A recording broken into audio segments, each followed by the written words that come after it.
Dans l'actualité aujourd'hui, le marché de l'emploi repart. En tant que manager, Et le bonheur dans tout ça. Nouer des relations d'amitié avec certains de ses collaborateurs, c'est tentant quand on est manager. Surtout quand on bosse avec une équipe sympa.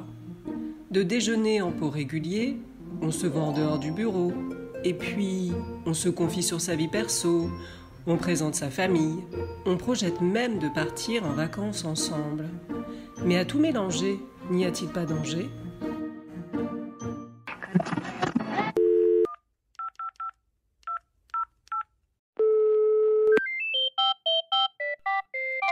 Service après-vente du manager, bonjour! Oui, bonjour, je vous appelle parce que je suis manager. Alors, j'ai plein de gens sympas dans mon équipe avec qui je pourrais devenir ami, mais je me demande s'il est sain pour un manager d'être ami avec ses collaborateurs. Vous pouvez m'aider ?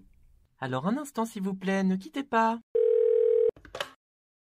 Bonjour, je m'appelle Thierry Chavel, je suis coach de dirigeants et je forme des coachs depuis 20 ans à l'Université de Paris 2. Alors je vais essayer de répondre à votre question. C'est vrai que l'enfer est pavé de bonnes intentions et spontanément j'ai tendance à vous déconseiller de tout mélanger. Alors à première vue, c'est vrai que c'est tentant de nouer des relations affinitaires avec des collègues, mais aussi pourquoi pas avec des subordonnés, des partenaires, des clients. Il faut savoir qu'on passe 60 ans de sa vie éveillé à travailler, donc autant le faire dans la bonne humeur. Et un des ingrédients de l'épanouissement au travail, c'est la qualité des relations, le sentiment d'être considéré, le sentiment d'être approuvé, d'être reconnu, donc autant de choses que procure l'amitié. Malheureusement, on pourrait dire qu'on ne choisit pas ses parents, on ne choisit pas sa famille, on ne choisit pas non plus ses collègues de travail. Donc pourquoi ne pas mettre tous ses œufs dans le même panier ? D'abord parce qu'il y a une différence entre des copains et des amis. On peut avoir des copains au travail, mais ça va être relativement superficiel. Il y a un niveau d'intimité dans l'amitié. Il faut avoir à l'esprit que l'objectif de la vie professionnelle, c'est de produire une prestation, une action, une tâche, dans un climat de coopération. Donc le mot d'ordre, c'est la coopération, c'est pas la même chose que l'amitié qui est dénuée d'une intention de résultat. Le mot ami brouille un peu les pistes et risque de nous faire perdre notre discernement sur la relation, sur la nature de la relation, surtout si elle est managériale. Il ne faut pas confondre autorité et familiarité, quand bien même serait-on dans une entreprise décontractée, on pourrait dire. Et vis-à-vis des autres collaborateurs avec qui je ne serais pas ami, c'est pas un peu délicat ? Alors oui, c'est délicat, pas tant pour vous que pour vos amis dans l'équipe, parce qu'ils risquent d'être taxés de favoritisme, et on sait que ça peut induire un manque d'objectivité, être l'ami du patron, ça peut devenir assez vite le souffre-douleur du reste de l'équipe. Ça, c'est une première chose. Et puis il y a une deuxième chose qui arrive de temps en temps, qu'il faut nommer, c'est que de l'amitié à l'amour, il n'y a qu'un pas que franchissent allègrement certaines rumeurs qui vont vite. Moi j'ai connu un patron dans une entreprise immobilière qui a dû faire partir sa directrice de la communication avec laquelle il avait noué une liaison parce qu'il l'aimait trop et il s'est dit je ne peux pas te garder dans l'entreprise en ayant cette relation amoureuse par ailleurs. Donc l'amitié c'est pas toujours l'amour, mais c'est vrai qu'en perdant un collaborateur on risque de perdre aussi un ami voire un amant. Et comment je fais si je dois recadrer un ami collaborateur ? C'est un peu compliqué, non ? Bon, alors en effet, l'entreprise n'est pas qu'un lieu de franche camaraderie. Et dans l'agenda du manager, il y a aussi la gestion des conflits.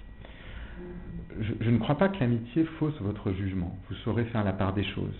Mais là encore, vous risquez des malentendus, vous risquez des non-dits, vous risquez des sous-entendus de la part de vos amis collaborateurs et ce sera plus difficile de faire passer vos messages à partir du moment où la relation est dans un terrain beaucoup plus ouvert, beaucoup plus personnel.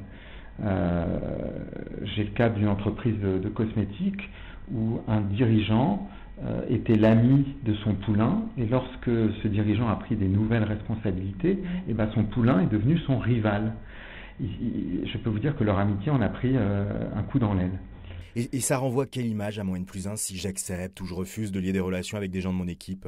Alors, tout dépend de la culture d'entreprise. C'est vrai que si vous êtes dans une culture qui est très inclusive, voire conviviale, le fait d'avoir des relations affinitaires avec vos collaborateurs peut être la marque d'un esprit d'équipe, notamment dans les cabinets de conseil, avec des cultures de millennials, donc des jeunes nés entre 95 et 2010, entre guillemets.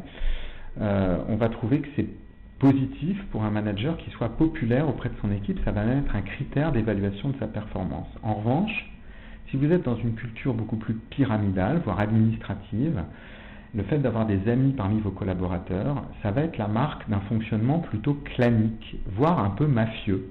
Et on vous le reprochera en disant il ne s'entoure que d'amis, il refuse la contradiction. Donc c'est là encore une question de dosage et de bon sens. Je crois que la relation hiérarchique, c'est ni le Club Med, ni la Légion étrangère. Est-ce que vous savez finalement quelles sont les limites de l'amitié professionnelle? Est-ce que c'est comme une amitié dans la vie privée ou c'est différent? Alors la limite de l'amitié professionnelle, je ne sais pas, mais la limite entre la vie professionnelle et la vie privée, c'est la porte du bureau. Je crois qu'il y a un cadre dans le travail avec des codes, avec des rites, avec des symboles, avec des légendes aussi. Une vraie amitié, ça crée un espace intime. Or, au travail, on n'est pas dans un espace intime, on est dans un espace social, transactionnel. Service après-vente du manager vous remercie pour votre question. Vous pouvez maintenant raccrocher.